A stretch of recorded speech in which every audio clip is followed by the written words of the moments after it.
అందరికీ నమస్కారం అండి. Nice being here around lunch time. తొందరగా ఫినిష్ చేసుకుంటాను. మామూలుగా జాన్వి గారు ఎప్పుడు ఏమి అడగరండి. ఇంత మాకు మైకిల్ ఆవిడ ప్రొడ్యూసరు. అలాంటిది ఈవెంట్ గురించి అడగగానే జాన్వి వేరే పని ఉంటుందేమో ఇంపార్టెంట్ అంటే ఆవిడ పెద్ద మెసేజ్ పెట్టారు. ఎంత కాంప్లికేటెడ్ బ్రిటిష్ ఇంగ్లీష్ పదాలు వాడారంటే ఆవిడ తిడుతున్నారా పొగుడుతున్నారా నాకు అర్థం అవ్వడానికి ఒక 10 సెకండ్స్ అయింది. ఓకే, అర్థమైంది, డన్. ఇంత సింపుల్గా ఉండింది. So Janvi, I'm really glad you took it up so personally. I'm very happy. To the producers Varun garu and Abhishek గారు, అందరూ చాలా పద్ధతైన గారు బ్యాచ్ టీమ్ అండి. అంటే వాళ్ళ వాయిస్ కూడా ఎవరు డెసిబల్ లెవెల్ 0.4 దాటలా. ఓకేనా, అందరూ చాలా బాగా చేశారు, మంచి ఫిల్మ్, కంఫర్టబుల్గా ఉంటుంది. సో వెనక నేను అప్పుడప్పుడు నేను ఇలాంటి ఈవెంట్కి వచ్చినప్పుడు నందిని ఉంటే నాకు అడ్వాంటేజ్ అంటే నేను చూసుకుంటా, ఓహో మనం ఈ మీటర్ మెయింటైన్ చేయాలా, ఒక బేస్ లెవెల్ సెట్ చేసి పెట్టేస్తుంది. So this is the graph అని. అండ్ వెరీ ఇంపార్టెంట్లీ నాగవంశీ గారు కంగ్రాచులేషన్స్ అండి. నేను ఊరిని జోక్ కర్లో నిజంగానే నేను మీరు మాట్లాడడానికి వచ్చినప్పుడు ఏమైనా ఇంట్రెస్టింగ్ అంటారని వెయిట్ చేసి అలాగే జరిగింది. But that a part, genuinely thank you and congratulations. Because మీరు సిద్ధు అనే ఒక ఆర్టిస్ట్కి తన కళకి మీరు you really back them big why know what you've done. And అది 100 కోట్లు చేయడం అనేది మామూలు ఫీట్ కాదు. You've created that. Congratulations to the entire team and thank you అండి for backing people like that. Now coming to Anand గారు, మీ speech చాలా బాగుండిందండి. మీరు ఫస్ట్ అంత రాసుకుని మీరు చదవడానికి వెళ్ళే ముందు నేను వెనక ఫోన్లో చూసా, 4-5 పారాగ్రాఫ్లు ఉండింది. నేను ఓహో టఫ్ జాబే అనుకున్నాను.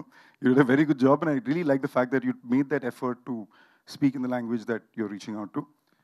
My very dear friend GV. GV గారికి నాకు ఉన్నది ఏంటంటే, మేము ఎప్పుడు వర్క్ కన్నా ఎక్కువ అవుట్ సైడ్ ఫ్రెండ్స్ ఎక్కువ అండి. మేము వర్క్లో కలిసింది క్యాప్టెన్ మిర్రర్ కూడా మేబీ దాని గురించి ఒక 20 మినిట్స్ కలిసి ఉంటాం. అండ్ క్యాప్టెన్ మిర్రర్ నాకు ఎందుకు చాలా ఇంపార్టెంట్ ఫిల్మ్ అయిందంటే, అక్రాస్ రీజన్స్ థియేట్రికల్ రెస్పాన్స్కి వెళ్ళినప్పుడు ప్రతి చోట ఓ 2 చోట్ల ఒక రెస్పాన్స్ వచ్చిందండి. మన క్యారెక్టర్ స్క్రీన్ మీద వచ్చినప్పుడు అలాంటి రెస్పాన్స్ వచ్చినప్పుడు మనకి ఒక ఐహి వస్తుంది. బట్ మనం ఆనెస్ట్గా అర్థం చేసుకోవాల్సింది ఏంటంటే, అది కెమెరామ్యాన్ డైరెక్టర్ పెట్టిన షాట్, ఆయన ఇచ్చిన sound. So thank you brother, it gave a lot of energy for that. And మేము ఎప్పుడు కానీ ఇక్కడ మీరు ఇంత సైలెంట్గా అమాయకంగా మాడుతున్నారండి. ఆయన పెద్ద వీడియో గేమ్ ఫ్యానటిక్. ఆయనతో మీరు ఆడనే లేరు. ఆ కాల్ ఆఫ్ డ్యూటీ అనే గేము మీరు దిగారంటే 4వ సెకండ్ డెడ్. ఎక్కడి నుంచి కాల్చుతున్నాడో అర్థం కాదు. ఓకేనా, ఆయన వల్ల ఒక గేమే నేను ఆడడం మానేసా. నా వల్ల ఇది కావట్లేదు, నేను దాకోలేకపోతున్నాను. అండ్ ఈ సినిమాలో చాలా రియలిస్టిక్ యాక్టింగ్ అండి. ఎందుకంటే ఆయనకి నిజంగానే నిద్ర ఉండదు. అండ్ నాన్ స్టాప్గా యాక్టర్గానే షూట్ చేస్తుంటారు, మ్యూజిక్ డైరెక్టర్గానే పనిచేస్తుంటారు. అండ్ ఐశ్వర్య రాజేష్ గారు కూడా చాలా రియలిస్టిక్ యాక్టింగ్ చేశారని చెప్పారు. సో అండ్ ఓకే, ఇలా రియలిస్టిక్ యాక్షన్ అని చెప్పి, బట్ దట్ అ పార్ట్, మామూలుగా నన్ను అంటారు నేను ఎప్పుడు డైరెక్టర్ని కథలు ఎత్తుక్కుంటానని. అలాంటిది ఐశ్వర్య ఎప్పుడు ఎతుకుతూ ఉంటారు.